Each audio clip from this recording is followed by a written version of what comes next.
Day 6. Welcome to Day 6 of the free 7-Day Self-Love Challenge. In this video, we're focusing on self-esteem and self-acceptance. Get ready to dive deep.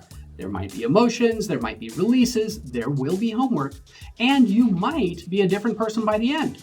So doors are still open for that offer. Be sure to stay to the end for that. Tomorrow, we have to close the doors to that offer so that we can get ready for the next round. Go through the challenge as many times as you want for free. When you're ready, take the offer to go deeper. Now, let's get into it. What is up, everybody? It is day 6, and we are just continuing to go and go and go and go.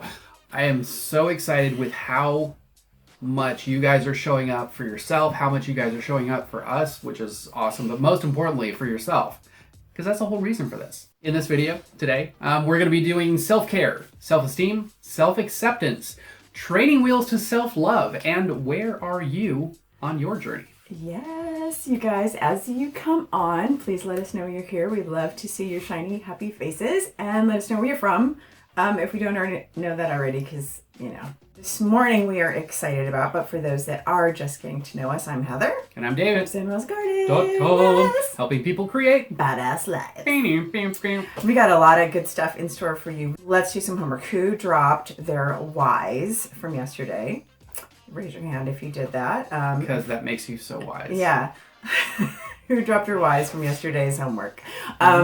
Anyway, just doing in the comments. That in is the comments, video. And if not, go back and watch what the homework was and drop it in the comments. I've a question for you guys today. I see Holly. I never know if Holly's sneaking at work or what, but right.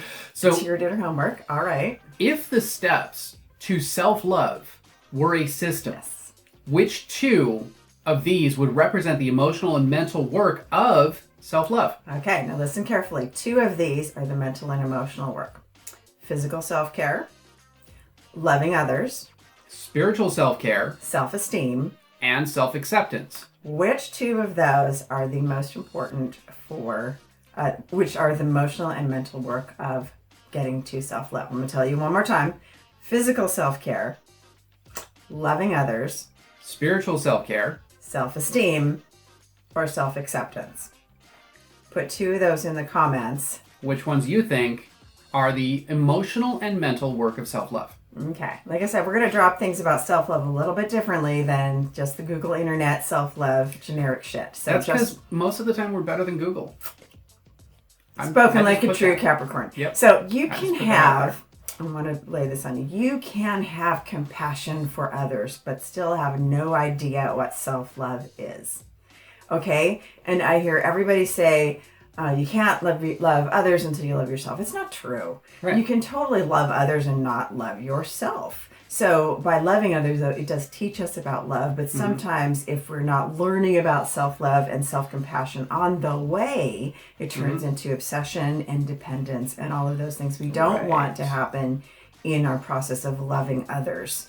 So that's what I want to tell you, start this off with, because I'm going to break down the steps today. So to a stable, self-loving life. A stable, self-loving life. For yourself. One that you don't have to have all this maintenance and keep running to buy more salt lamps for, right? We have 10 salt lamps around our house, so let me lay down some of these steps. We're going to break down the steps and what they actually mean. So We're going to talk about the steps. Right. So physical self-care and loving others, I believe, is kind of your first step. And I believe that loving others kind of goes along with your physical self-care. Like what we talked about in day 1 is hugs and breathing and sleep, right? Matter of fact, let's take a moment and do that today. Yeah. Let's do the Hug self-love yourself. hug.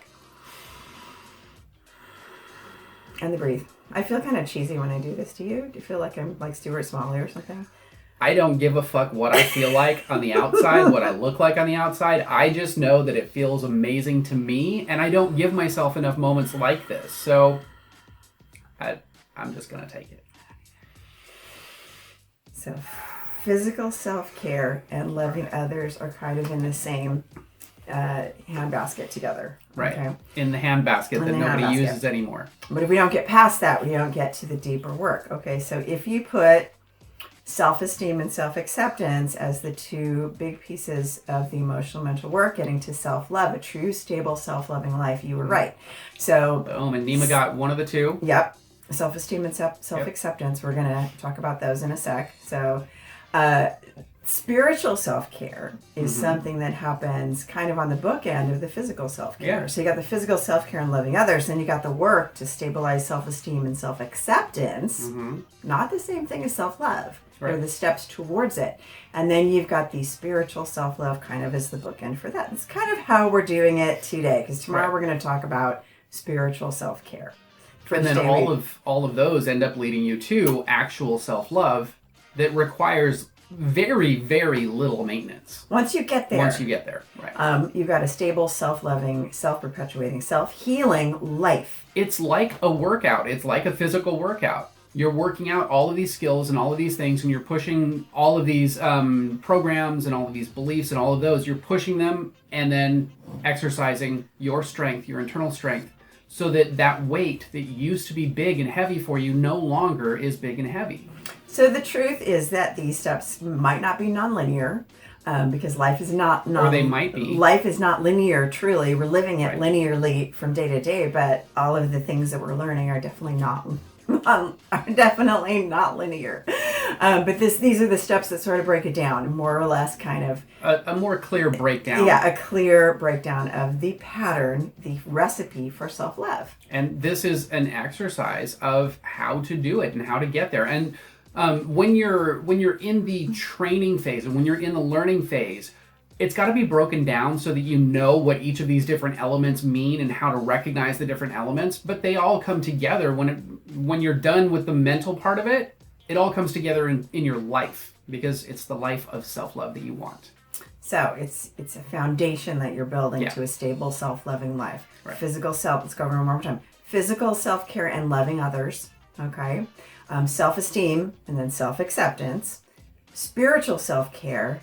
And then you've got this stable, self-loving life. Which is the byproduct. The byproduct. Okay, you're not going to have the self-love if you don't build up these elements. And there's still some practice that when you get that stable, self-loving life, there's still maintenance work. Okay, but it's not like, I look like it's one only of those guys crazy in the beginning. I look like that guy in front of the balloon in front of that gas station. I was thinking octopus, but go ahead. So again, do your thing. The process for today's everyday is we're going to tell you the roadblocks, the solutions, the patterns, the system, and then David's going to blow you out of the water with his meditation.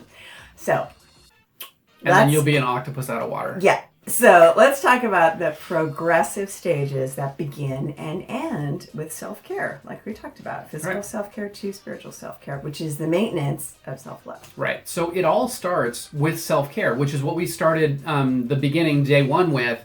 The basics, the hugs, the breathing, and sleep. Those are all so basic. But if you don't have those, then you don't get to the next step. You can't get to the next step until you start caring for yourself first. And these are simple, easy ways to start building that foundation. Like I said earlier, I don't give myself enough self-hugs. I don't give myself enough literal pats on the back. So by doing that, it changes the mental endorphins, the serotonin, the feel-good, and you actually do appreciate yourself more by doing these levels of self-care. So we group physical self-care together with loving others because to some degree it is a physical act, the act of loving others. It stimulates endorphins. It gives you a physical rush of, I did something. It feeds our primal being of community and pack. But we can also get addicted to loving others, right? And then it's not so much loving others, it's codependence. Yeah. We're relying on them for our self-love, which is not self-love, it's addiction. Yeah, and that's the point where you're never going to love anybody else until you love yourself. That's kind of the I think that's the premise of that phrase, is if you're addicted to the self-love of everybody else, or the external love, then you're not living from you. So we could be swimming around in this first step for a very long time and never get to the self-esteem and self-acceptance because we have a pill that we're taking that disguises itself as self-esteem and self-acceptance. Right. But it is not. So physical self-care and loving others can be seen as it can show up as we think it's self-esteem and self-acceptance because we're getting that, thank you for doing this for me. Oh, you love me so well. Everybody loves me, so I must love myself. So then you have this fake self-esteem and self-acceptance. But when that goes away, because that's not always there, we crumble because we haven't worked on those two steps. But you're solid when everybody else around you, they can be giving you all the love, but it doesn't matter because you're already full. Okay, so the love that they give is the icing on the cake. It's not the purpose. It's not the why. It's not the foundation. The foundation you get to take with you. When you've hit that, when somebody can walk away or not be appreciative of whatever it is that you're doing, and you're still solid. So tomorrow we're going to end, the last lesson is going to be on spiritual self-care, which kind of is the bow on top. Right. And it kind of marries the physical self-care with the spiritual in this wonderful package of self-care. And that kind of holds in, that's the maintenance work of your self-love once you've kind of knocked out the self-esteem and self-acceptance. Hope that makes sense, because that to me is a solid formula for a self-loving life.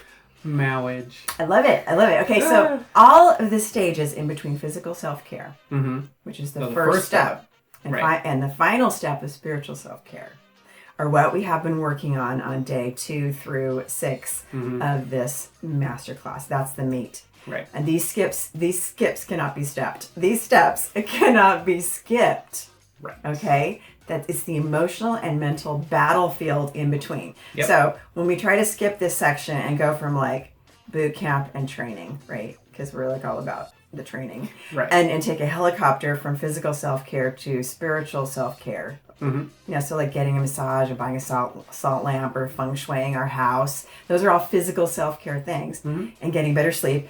And we try to go all the way to the spiritual self-care, which is meditate and be enlightened. The helicopter kind of is going to crash in the battlefield every time. And we're like, fuck, I got to get my helicopter back up. Right? Yep. But it's going to crash every time until we face our shit and become our own advocate. Yep. Because when you're bypassing the work that is done in between, you're also neglecting your foundation. So you got to become your own advocate. You've got to be that hero that we talked about. Become your own hero. And if you need to, go back and check that one. Listen to the live. So this is making sense, guys. Give me a heart in the comments or a smiley face. Or a what's up, whatever. Or an alien face, or whatever face you want to do. Let us know that you're getting this. Let us know that it's making sense. Next, we're going to move on to stabilizing your self-esteem. Okay, so after this physical self-care and loving others comes the next step in the ladder. First step onto the battlefield, right? Stabilizing your self-esteem, which is different from self-acceptance, okay? And most people start their journey of basing their self-worth on other esteem, which is actually the natural byproduct of the evolution of self. So when we're babies, we come into the world and we have to gauge how we're doing with our parents or our caretakers or the people around us. We've got to see how we're showing up in the world, and they are our mirror. Right. Okay? So it's a natural part of the process, but don't get stuck in it. Right, and for kids start this way, that's okay, unless we never become emotionally self-reliant. I'm going to say that word again, emotionally self-reliant. If we never get there, then we're basing our esteem on other esteem, not self-esteem, then it's not self-esteem, and we're seeking approval and validation from others, and It becomes other esteem. So your real opinion of yourself is not very high. Right. Right? So Chelsea says, okay, so no helicopter tour when we come to Vegas. Got it. Actually, I would recommend the helicopter tour. The helicopter tour. I have a friend that runs one of those. So owns one of those. Do it. They're really cool. Or if you really want to take it to a whole nother level, there's we've got another friend that does sky combat. Oh. Anyway. That's just take it to a whole other level. We're not trying to give tour guide advice to Las Vegas right now. No. We're giving emotional battlefield advice, David. Okay, so true self-esteem. Let's go through the list about true self-esteem so you can see where you are on this journey. True self-esteem is not based on what others think of you. That's why it's called self-esteem. Okay, so it's basically what you think of yourself, what you truly think of yourself. Right. Side note, the biggest obstacle to self-esteem is what? Self-criticism. This is where you're criticizing yourself. Even if these were programs that were put in place, you've picked up the gauntlet, you've picked up the baton, and you're running with it, doing it yourself. Okay, it may have been criticism outside, other criticism, but you made it self-criticism. So stop it. So being criticized by others outside of ourselves, or being praised by others outside of ourselves, should not sway our opinions of ourselves. Listen to me carefully. I'm listening. Other people's opinions of you, high opinions of you, or other people's low opinions of you should not, when your self-esteem, your self-love is intact, alter how you feel about yourself too much either way. You're either going to go, oh, you're full of shit, or, God, thank you, that makes me feel good. You're going to have a momentary endorphin rush, but that's not affecting your baseline of how you feel about yourself. So here's a little piece I've got. I want other people to create opinions and give them to me. What's that from? Blackadder, but I don't know that any of you here, unless you're from If England. you do, if you're a Brit. If you know the Blackadder part. Blackadder is the cooler Mr. Bean. So you may think well of yourself in some areas, but not in others. Mm-hmm. Okay, we all do this as we're learning how to, stabilize all of the things that we feel about ourselves, right? In all areas. Right, and this can fluctuate. That self-awareness, self-love, self-esteem. Your self-esteem can fluctuate. Can fluctuate with illness whenever we're sick, or life's up and downs. So self-esteem can fluctuate. So when you've got it stabilized, self-love doesn't fluctuate. Self-acceptance doesn't fluctuate. But your self-esteem can fluctuate when you're having a moment of discouragement. What? That's what I meant. Yeah, that's what I know. That's why I was like, this is what you're saving me. to say. This is my external that just saved my life. But right now, his self-love has not been altered because I was like, hey, that's not what I was trying to say. Mm-hmm. Okay, so your self-esteem can fluctuate because we all have moments of discouragement. Mm-hmm. You can be... challenges in life. You're going to be discouraged. You're going to have an illness. So your self-esteem might drop a little bit. Mm-hmm. And go into self-doubt. But you're going to return to feeling good about yourself pretty quickly. You're going to bounce back. It's like an illness. When you're down with a cold or the flu, you're not feeling like you can accomplish and take on the world. It's a normal part of the process. But when you're healthy again, you're like, okay, let's go. I've been through that. I'm done, and I'm ready to get back on the horse. So if you have good self-esteem, you're going to return to feeling good about yourself pretty quickly. You don't blame yourself.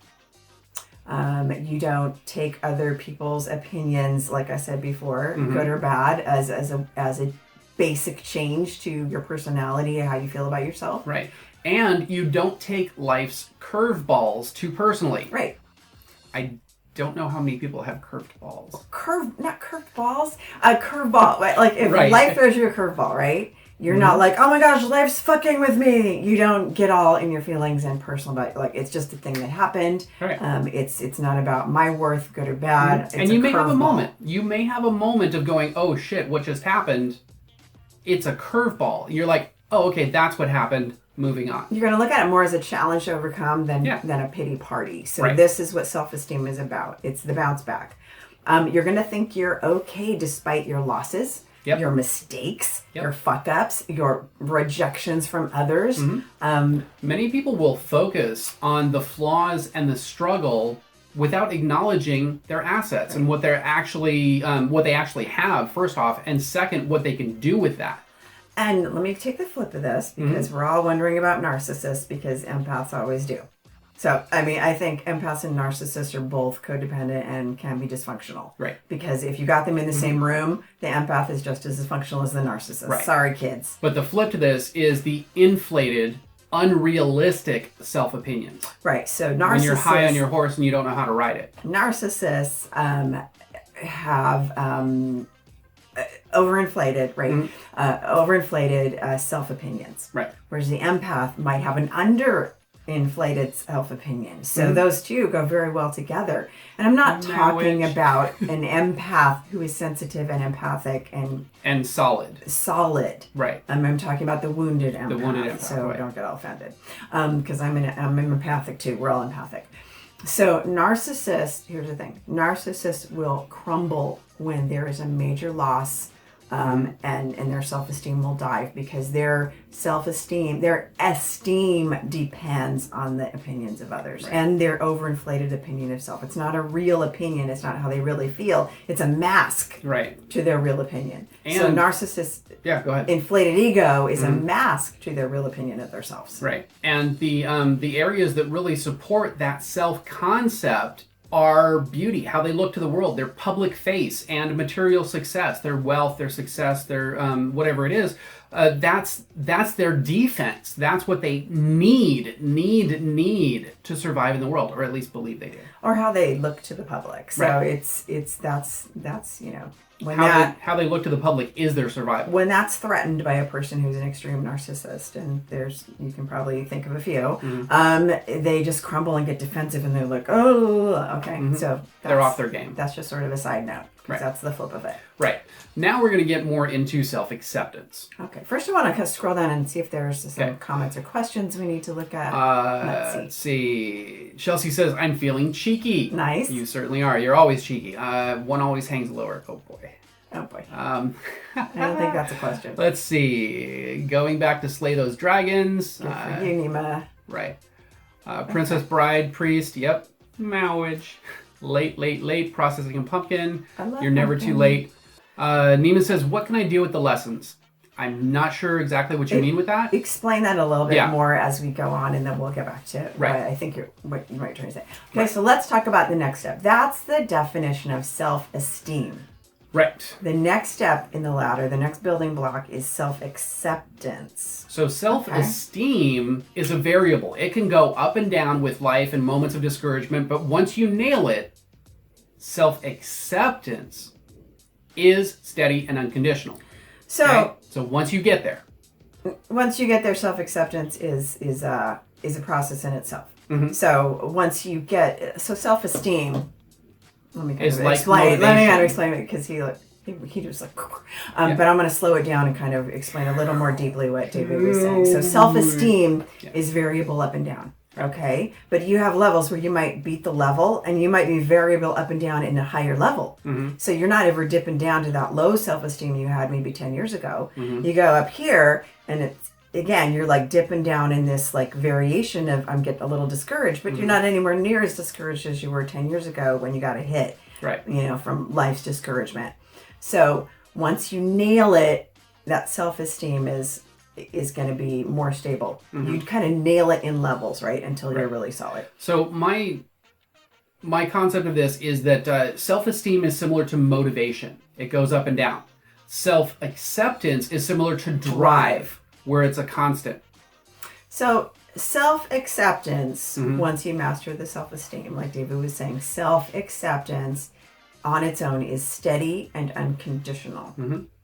So self-esteem varies, self-acceptance is steady and unconditional, but you got to kind of stabilize your self-esteem to a degree. You don't have to totally stabilize it because remember it goes in pockets, but you got to stabilize it to some degree until you can stabilize self-acceptance. So let's talk about self-acceptance. Here's the thing with self-acceptance and self-esteem. Self-acceptance is a part that you already have inside of you somewhere, even if it's buried very, very, very deep. Okay? Self-acceptance, there is a part inside of you that accepts yourself wholly, fully, and completely. That part is there. It needs the support of self-esteem in order for it to feel safe enough to come out. So like I said, it's a foundation. Physical self-care, loving others, is the first. Self-esteem is the next. And self-acceptance is the next. So here's some of the defining characteristics of self-acceptance. You accept yourself despite your flaws, your failures, and your limitations. You are also self-forgiving. You have the ability to let go of that self-judgment and have the ability to overcome any guilt that is put upon you. And this is a tough one. This is the hard work of getting to self-acceptance. Right. Because if you get to self-acceptance, self-love becomes pretty easy. I also wanted to address the concept of guilt and shame. And Holly, one of our Zen Ed teachers, does a really good job of explaining the difference between guilt and shame. Guilt is something that is placed upon you. Shame is something that you feel yourself because you've done something bad. Right. So they kind of are two nasty bed burgers. Right. One you kind of can self-perpetuate. more than the other. So you stop comparing yourself to others. Okay, so when you get to self-acceptance, it's not a comparison game. Right.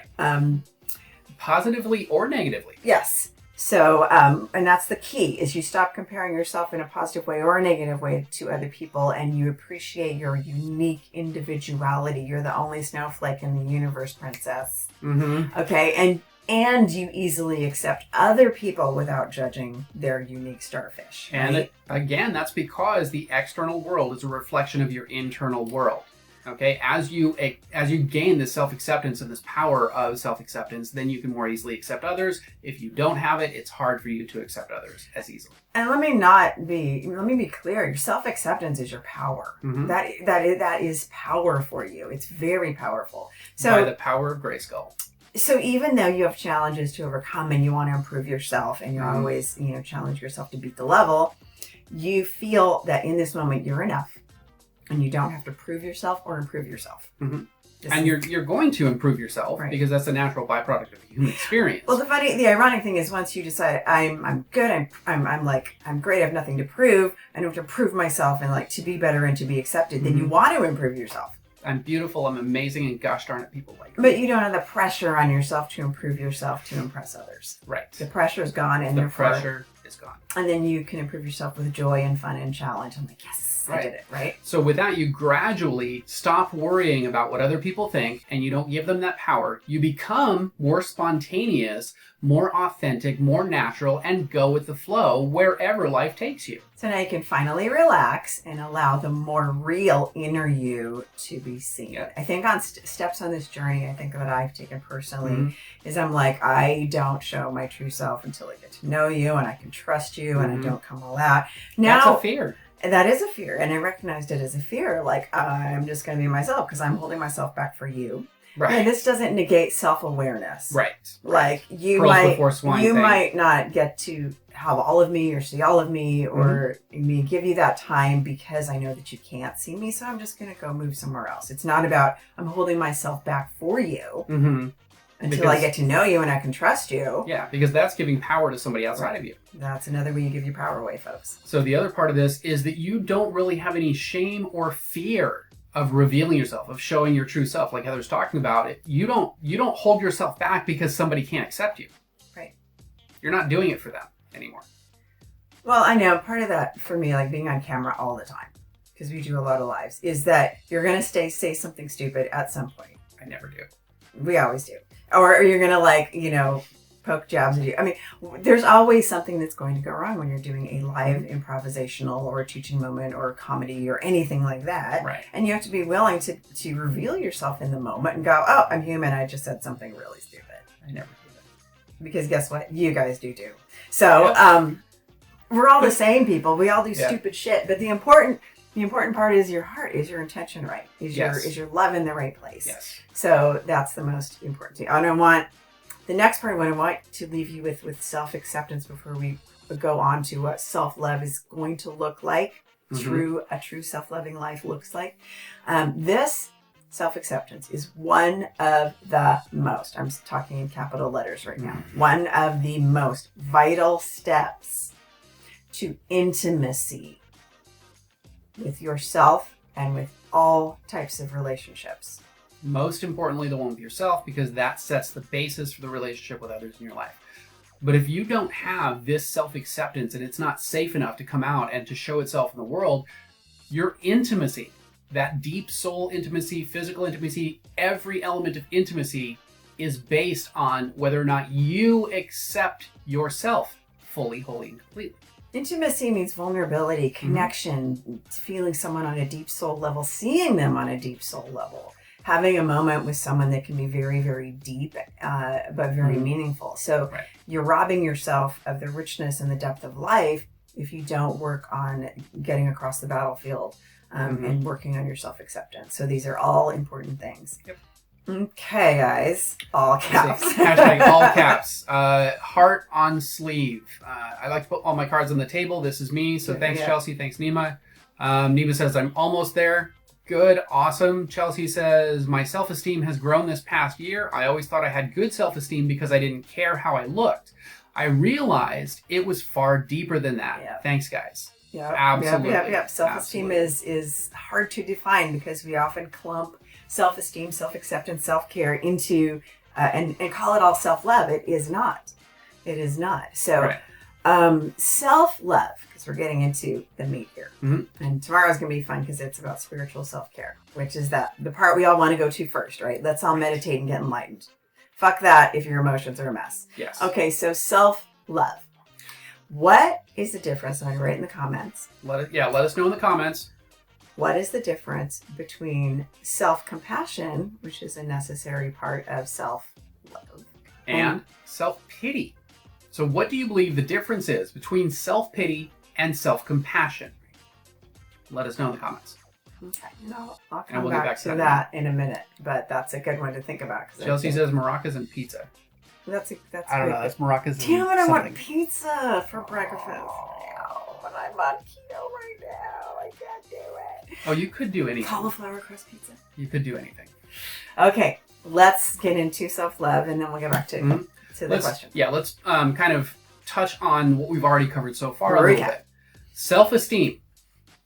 Let's go with one. Okay. Self-esteem is an evaluation of yourself in each moment and your level of emotional resilience that determines how fast your self-esteem bounces back. Right. Self-acceptance is an attitude, diva. Okay? Yep. Self-acceptance is an attitude. And self-love is a feeling and action that is the result of all of these coming together. Right. It is not selfish, self-indulgent, egotistic, or narcissist. And like I said, egotists and narcissists don't love themselves at all. A big ego is just a compensation for lack of self-love. It's the mask behind in front of the self-loathing. They all just need a hug. Right. And in fact, most people think too little of themselves, not too much. That's what we find is people don't see themselves as amazing as they are. They Right. just don't, which is our job. That's our job description.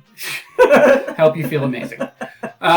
So and this goes again, even with people who are egotistical and people who are narcissists or have narcissist tendencies, they don't love themselves. And we see this time and time and time again. We cut right through it and we're like, yeah, but... So let's talk about falling in love for a second, because falling in love just gives you it's a drug rush. Falling in love is a drug rush. Mm-hmm. Falling in love is not love. Right. It is chemical. It is your hormones. Yeah. It is your private parts talking. In Falling your mind. in love in your mind. That's your private parts. Oh, wow, that visual! I just saw a vagina and a penis having a conversation in my head. That's like. I know how. Okay, so often falling in love is compensation, a drug fix that compensates for emptiness, loneliness, or shame. Right. Okay. And that when we're talking about falling in love, we're talking about those people that get into relationships but only last maybe a year. Okay, at the most. Usually it's 3 to 6 months, and they're like, I don't know, I'm bored, I'm blah, blah, blah. That's how long the drug rush lasts, people. And then it wears off. And then you got to do the work of love. The thrill is gone. So the chemical rush is important because chemistry is so important. But you have to recognize the falling in love. Are you falling in love? Is it compensating for something? So when I was a kid, a lot of you who know my history, I had a very emotionally complex, emotionally abusive upbringing, mentally, what the fuck. Struggled through a lot of my issues, so I compensated relationship. For many years, it was like relationship. I had overlapping relationships. I got to let this go, but I got to make sure I got one on the hook. So it was like I did relationship hopping right up until the time I got married. Then I was married for 18 years. I had never spent time alone with my emptiness, my loneliness, and my shame to really do that battlefield work that I needed to do. So after my divorce, I spent an entire year with no relationship. And recognize the difference between falling in love and sex and dating and compensating and real, true, deep love. So I made that commitment to myself for 1 solid year to find me and to fall in love with me. Right. That's important. So being able to love is an art that takes practice. And it begins with learning to love and accept yourself through all of the steps. Right. Oh, Okay. can't skip. So let's kind of touch base on some of these insights into Because now you guys are self-pity blowing up. versus self-compassion. Chelsea says, feeling sorry for yourself versus forgiving yourself for making mistakes. Good. That's a really good one. Pizza with cauliflower crust. That's the way I'm going to love myself later today, probably. Yeah. Nima says, pity comes from negative emotion and compassion is positive emotion. That's beautiful. Absolutely. Tira says, self-compassion is crying and knowing it's okay to cry. Self-pity is crying and being mad that you're crying. Nailed it. Bam! Oh boy. Eggplant. And and eggplant. cute eggplant. Thanks, Chelsea. Becky says, positive understanding versus negative sadness. Okay. All right. I That like Gemini that. life. Oh, yeah. Date yourself. Thanks, Nima. I will always date myself. I love this. I'm Okay. old than I was. Oh, okay. I get the pun now. Okay, I want to touch on an old Calvinist belief. Okay, so Like Calvin and Hobbes? the Calvinists, they were a branch of Christianity in like the 1800s, right? 1700s, 1800s. Yeah. Traditional, but the Calvinists, and because I'm a theologian, Mhm. I like to look at where our beliefs come from that we accept in society, Right. Whether or not we believe in a God, right? Mhm. So there's a Calvinist belief that has influenced Western thought in a Right. huge way, and that belief May not be positive. is that we're sinful as beings. As beings, right. Right. We're And that- born sinful, so We're born self-love sinful. itself is sinful. That's a Calvinist. That's where it comes from, and that's why Mhm. the West really believes that, and it was accepted it whether we're religious or not. Right. So many religious people, who are kind of a legacy of this belief, Right. are able to love others, but unable to love themselves. And I see this a lot personally. I grew up Catholic, so I see this a lot in the Catholic Church and the Catholic religion is do for others, and then you'll get something back. And the But truth, you never really get to the something back because you got guilt. well, because what you're attracting are the narcissists, right? Right, You're attracting right. the vampires. You're the overgiver. So the truth is, the greater love that you have of self, the greater is your love for others. Mhm. Plain and simple. I felt it in myself as Right. I've loved myself more. I love everybody. The second truth to this is that a pattern of hatred of others can indicate a deep hatred of yourself. Right. And we see this one's kind of more obvious. You Right. know what I mean? But yeah, my kids joke about me a lot. They're like, I'm a lightweight. I can drink 2 glasses of wine and I'm like, whoa. But I'm not a fighter when I drink. Like some people get, different ways when they drink. Right. For me, they're like, you just love everybody. It's like, I love you so much. And I like run around and just go, you're so beautiful. It's just, it's obnoxious. No, it's not. It's completely It's obnoxious. adorable. All right, you guys, that makes sense. Okay, engagement question. What kind of drunk are you? Put it in the comments. Ooh. I am play. Are you a play? I am totally play when it comes to drunk. I'm totally playful play. drunk, a lovey drunk, a horny drunk, an angry drunk, or a sad drunk? Okay, 5. Those guys just pulled those out of my ass. Or fill in the blanks. Or fill in the blanks. Yeah. Are you playful? Are you horny? Are you loving on everyone, affectionate? Are you angry? Are you fighty? So just tell Angry, me. fighty. Go ahead. Talk amongst yourselves. Talk amongst All right, yourselves. let's and talk. let us know in the comments. Obviously. Let's talk about witnessing your own self-love. Yep. So an important part of learning to love yourself is to witness your emotions and gain self-awareness, witness your own self-love, birthing, be very objective about where it is on your Right. path.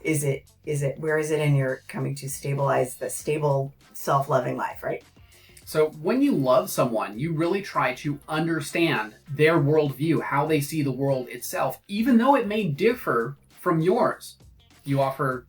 Yeah, well, you pay attention, Right. right? Yeah. You offer attention, you respect them, you support them, you have compassion, you have this acceptance and commitment to this person that you love. Like I even said, if their ideas are different. right. So like I said, this goes into that step 1, physical self-care and loving others. And this is an important step because it's teaching us something. But when we get past self-acceptance and we're getting ready to really stabilize a self-loving life, we've got to turn that around and witness our own self-love. Right. We've got to be that witness for ourselves and do those things that we have done for others for ourselves, which is everything David just said. Okay, so developing these faculties within yourself require attention and time self-awareness as you know, as you learn the self-awareness Right. Of what you're doing. Right. So compassion for yourself enables you to witness and accept your feelings, thoughts, actions, and have that care, self-care, and understanding as you would be empathizing. Wow. Empathizing for another. I think that's a hard people. word to say. Empathizing. Especially if you're drunk. I'm empathetic. So that is the difference between self-compassion and self-pity. Right. So that is the opposite of self-criticism and perfectionism. Wow. Okay, it's not emotional today. It's like working all over my... So that's kind of... See why if you have self-pity and it's disguising itself as self-compassion, you're not going to get anywhere. Right. Okay, so that makes sense. Yeah, so let's kind of touch on comments first. Well, I do one more little wrap up for this part, and then I want to see what kind of drunks you guys are. Okay, so self-love enables faith and courage within yourself. To take risks. Overcome. No, it's contagious. To overcome setbacks and deep sorrows. Yeah, because we're all going to experience sorrows in life. So having self-love and getting all this shit right in your life is about experiencing sorrow and joy. We're going to experience sorrows. Right. But can we have faith and courage to meet those things in life that we know we're going to meet head on, know we're going to be supported by yourself and with others. So trusting yourself enables you to comfort yourself and face challenges and failures without worry. Okay? Right. And if you can do it for yourself, it's much easier to do it for others authentically.